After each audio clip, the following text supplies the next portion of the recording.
You now on the recent tariff surcharge by the city of Johannesburg from the organisation Undoing Tax Abuse, and they're calling on the Metro to simply scrap the 200 Rand prepaid electricity fixed charge. They say it's unreasonable and expensive for low-income households. We'll talk to the organisation's executive manager for local government, Julius Kleynhans. Julius, good morning to you and welcome.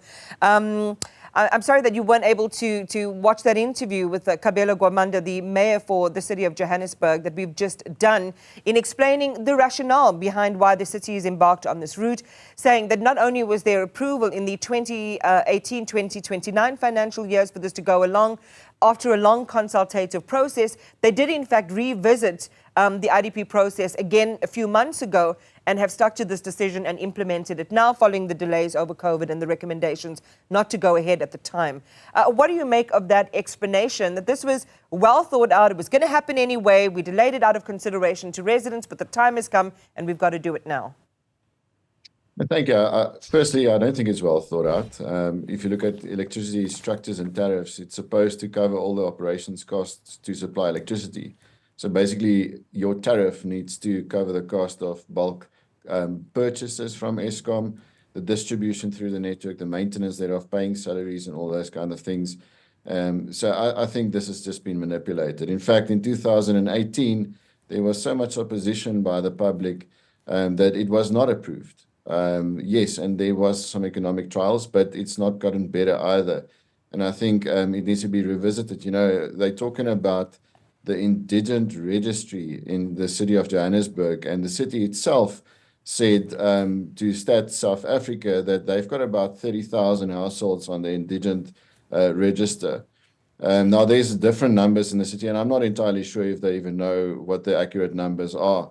But they are talking about around 950,000 indigent households, you know, and about 670,000 households that live below the lower bound poverty line. So you can imagine 230 Rand, which includes VAT, for basic prepaid electricity in a small budget, can have a significant effect on your lower income households. And I don't think it's well thought through by the city. Are you using, Julius, indigent and low-income households interchangeably? Kabelo Gwamanda is talking about that ring fencing or exclusion by indigent houses, you know, with the provision of a certain amount of free utilities, free electricity and water. Yeah, look, the equitable share from Treasury that they pay to the city needs to be aligned with that need of indigent communities and households. So if the city doesn't have an accurate register, they won't get sufficient funds from Treasury to subsidize those households. Now, one must understand that an area like Soweto does not fall within this. They are supplied by Eskom.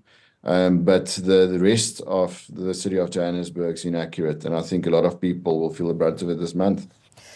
So part of, you know, OUTA's response has been questioning, you know, the logic behind doing this now in the context in which we find ourselves with so many accumulated financial burdens, that this is simply going to overburden people even further, and they're going to have to make invidious choices, for example, between food and having electricity provision on the one hand, but it will also have, as you write, an unintended consequence of later on disconnections, people defaulting, not being able to pay. So there's a problem that the city must brace for in the months to come. To share that perspective with our viewers on what's going to happen, in your view, as a result of this decision to go ahead. No, sure. You can imagine the social pressure, especially now in winter, on some of these communities. Last month, if you were to use 800 Rand to buy prepaid electricity, will result in almost you getting half of that amount this month because of these new surcharges. So it's quite significant. And the unintended consequences, as you've mentioned, you know, might become precedent in something like social unrest. A lot of the businesses that sell these prepaid units to community members now all of a sudden have to explain and defend the city surcharge, because you can imagine if you go into a shop now and you give 300 Rand for electricity, prepaid electricity, and all of a sudden 230 Rands deducted from that and you only get 70 Rand worth of units, I think you'll be quite upset. And and we don't know, the pressure that some of these members might find themselves in that can potentially lead to more illegal connections or debt to the city. But I think the civil unrest is real, and we see that people are quite vocal about their dismay in the city's decisions on this. And, I think that what the city should rather do is to become more efficient and focus on itself, because I think for far too long, its inefficiencies been placed as a burden on the consumer. And I think that's where they need to do some introspection. Well, OUTA is no stranger to resistance movements, and we saw that with e-tolls here in the province. Not only yourselves, but of course, all of the communities who are affected, or even the ratepayers who are affected. We're seeing, the other taxes, for example, that will come into play, even for those who are not necessarily in sort of the lower or indigent income bands. There's going to be an impact across the city. Are you foreseeing protests? Are you seeing a real resistance to the implementation of this tariff now? No, absolutely. I think the city is very out of tune with its consumers. It's not like a normal business where the customer comes first. I think in general, the city is not performing properly. We see billing issues. We're seeing threats of disconnection, but the problem sitting on the city side. We're seeing fruitless litigation that some business and people have to go and force the city to do its work. Things are not going well. So whatever the mayor says, like any politician, is to persuade the viewer on whatever narrative they want to get.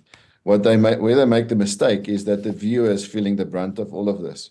So I think people are paying more for city services that's not rendered sufficiently and sustainably.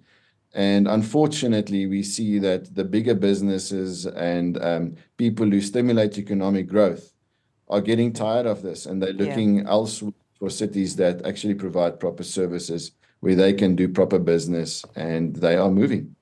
Artist Julius Kleynhans, thank you very much for sharing your perspective with us. We'll see how it all plays out and whether it does all come to a head. And creates a situation later on where the city will have to seriously rethink their latest decision.